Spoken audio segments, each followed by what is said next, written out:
Hi, in the last video, I gave you the very basic definition of a differential equation, the order of a differential equation, and a solution of a differential equation. But I forgot to give you the definition of a degree. So usually when we talk about the differential equation, we mostly talk about the order of a differential equation, which is the order of the derivative. The degree is not frequently used, but so basically what I can say for now is the degree of a differential equation is the exponent of the highest derivative term. Okay, so exponent of the highest derivative term. If there is like dy over dx whole square, that is the second degree. If there is dy over dx whole cubed, that is the third degree, if the first derivative is the highest derivative. Okay, if there is a second derivative term and there is outside exponent 3, 4, 5 like that are like degree 3, 4, 5. Okay, so that's what the degree is, but there is some more on that, but we do not deal with degree that much. That's why I'm not giving you more explanation and definition and example there. Okay, so let us talk about what is the ODE versus PDE. ODE stands for ordinary differential equation and PDE stands for partial differential equation. If the differential equation has a derivative of type like dy over dx, the first order, right? D square y over dx square, the second order derivative. If this type of derivative are included in the differential equation, then it is called ordinary differential equation.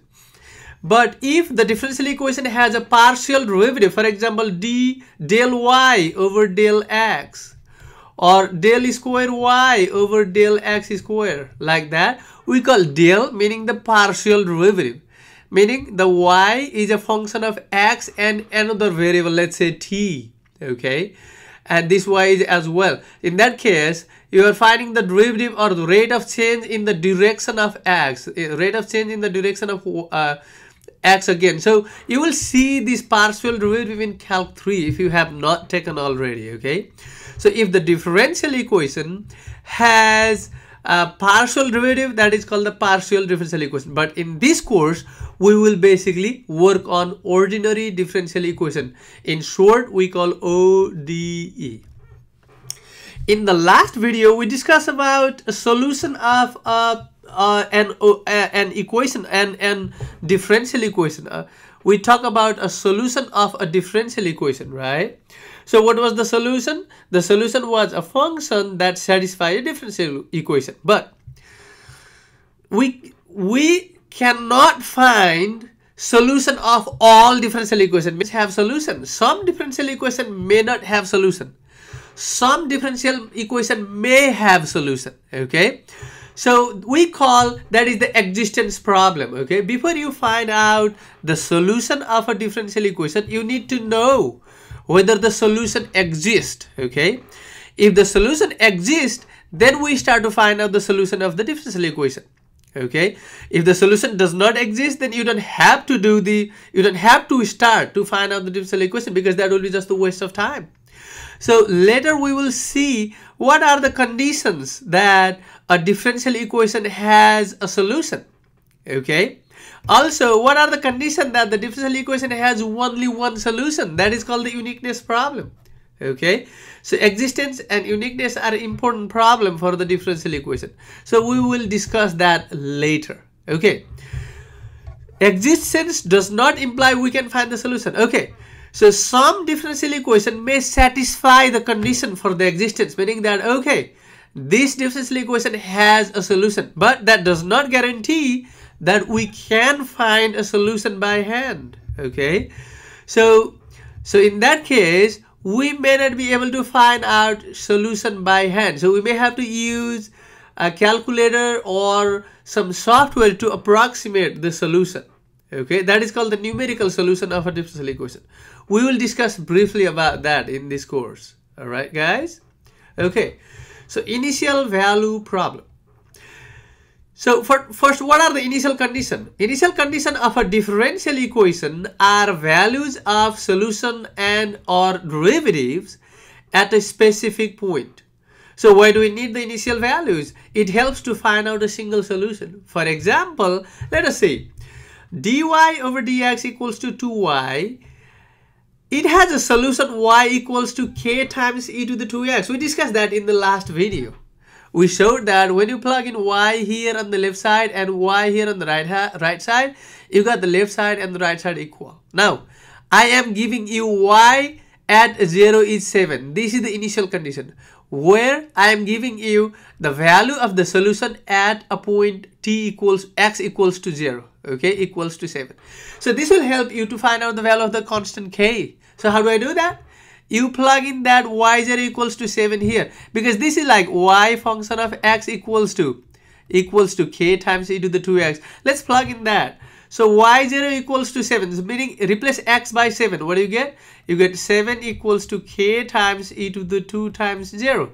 You are replacing x by 0, and y by 7. That's what I'm doing here. So do I get? So this becomes 1, right? E to the 0 will be 1. So k equals to 7. So what is the final answer? We call specific answer, or the single answer. What do you get is y equals to k is 7 e to the 2x is the solution of this initial value problem with the given initial condition. Okay, this has solution that. Now there is no more solutions possible for this. This is just a unique solution. This is just only one solution here. All right, guys. Similarly, this is a second order differential equation, meaning it has a second derivative there, right?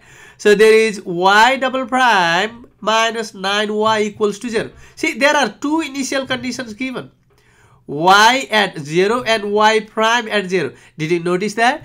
If the first derivative is used, the initial condition will be given for the solution. If the second order differential equation, if the highest derivative is the second order, then you see that there is an initial condition for solution and first derivative. So the initial condition will be provided for the solution and the derivative if it is the second order. If it is the third order, you will see the initial condition y0, y prime 0, and y double prime 0. It goes up to one less derivative than the highest order. That's how it works. Okay. So here you want to find out the single solution of this. So the general solution is given here, meaning the family of solution is given here. So c1 e to the 3t plus c2 e to the negative 3t are given here. So for different values of c1 and c2, all of them will satisfy this equation. But you want to find out the specific solution.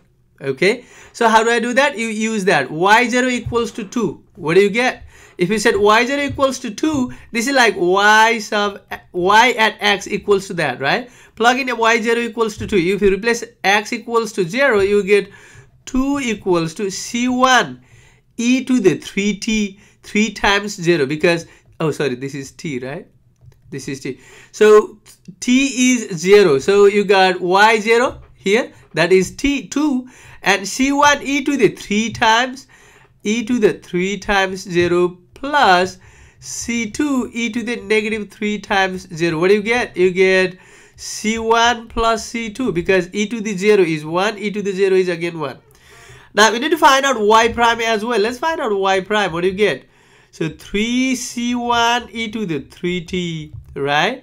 And then minus 3c2 e to the negative 3t is the y prime. This was given to you as the general solution. Okay. Now the specific or the particular solution here is you plug in that. So to find out the particular solution, you plug in 0, y0 equals 2 and y prime of 0 equals to negative 1. Okay. So this is y prime of t. Now you plug in y prime of 0 equals to negative 1. You get negative 1 equals to 3c1 e to the 3 times 0 plus, minus 3c2, right? So it will be minus 3c2 minus 3c2 e to the negative 3 times 0. What do you get is 3c1 minus 3c2. So the two equations are c1 plus c2 equals to 2 and 3c1 minus 3c2 equals to negative 1. So how do I find out the value of C1 and C2? Is you just multiply the first one by 3, right? Let's multiply the first by 3. What do you get? You get 3C1 plus 3C2 equals to 6, and then that will cancel out, right? So it will look like if you multiply the first equation by 3, you will get 3C1 3C2 equals to 6, right? So you cancel that, you get 3C1 plus 3C1 is how much? It is 6C1. 6C1 equals to 5, right? 6 minus 1 is 5. So C1 equals to 5/6. How do I find out the C2? You will plug in there. So C1 plus C2 equals to 2. So 5/6 plus C2 equals to 2. So C2 will be 2 minus 5/6, right? 2 is 12/6 minus 5/6 will be 7/6. 7/6 is the value of C2. So what is the single solution, or we call particular solution, we will say? We will define that later, okay? So if you plug in that, you will get so 5/6 y equals to 5/6 e to the 3t, and then plus 7/6 e to the negative 3t. That's what you get. All right, guys. So this is how you find out the single solution, I would say, or specific solution with given initial condition. Okay, so next we discuss the interval of validity. Okay, for an initial value problem, like a problem like this or this type of problem, the largest interval on which solution is valid and contains the initial value t0, initial time t0, or initial independent variable t0 is called interval of validity. Okay, for example, look at this solution. The solution of this initial value problem is this, right? So here independent variable is x, and this solution is valid everywhere, right? Because this is continuous everywhere. This is defined everywhere. So similarly on this, on the second example, this is also true for all value of t. The solution exists for all values of t. Not this one. I think right here. The value y is valid for all values of t here. Okay. Let us see one more example that doesn't have all the interval of validity different from all real numbers. Okay. Because these two examples have the interval of validity all real numbers. All right. Find the interval of validity of dy over dt equals to y square and y0 equals to 2. If you find out the solution, we will learn various technique on how to solve a differential equation. But here I am giving you the solution. The solution of this differential equation is yt equals to 2 over 1 minus twice t. If you plug in this on the left side, find the derivative, and then if you square on the right side, you will get the same value. Okay. All right. So here this solution is not continuous at a point. What point is that? Can you tell me what point is that where the function is not continuous, solution is not continuous? You solve the denominator, you get t equals to 1/2, right? So the solution is continuous everywhere except at t equals to 1/2. Okay, it looks like there is a point hole there, and then there is 1/2 there. On the left of this, the function is continuous, the solution function is continuous. On the right of this, the solution function is continuous. So meaning that the solution yt is continuous on negative infinity to 1/2, and then 1/2 through infinity.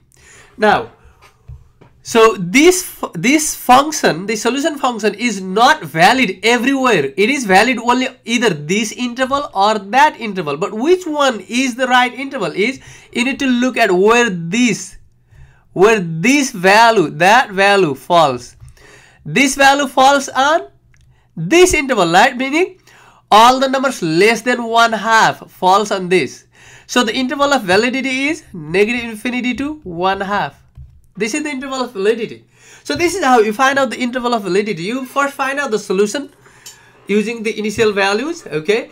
And then see where the function is not valid. find out the points where the function is not valid, and based on that you find out the different intervals, and then pick the interval that contains the initial value there, initial value of the independent variable. Okay, initial value of t here. And in other case you could say if the equation has dy over dx, then look at the value of x where the function is not valid or not defined, and then find the interval where the function is defined or valid. Okay, and then after that you can pick the interval where the initial value of the independent variable falls. All right guys, thank you very much.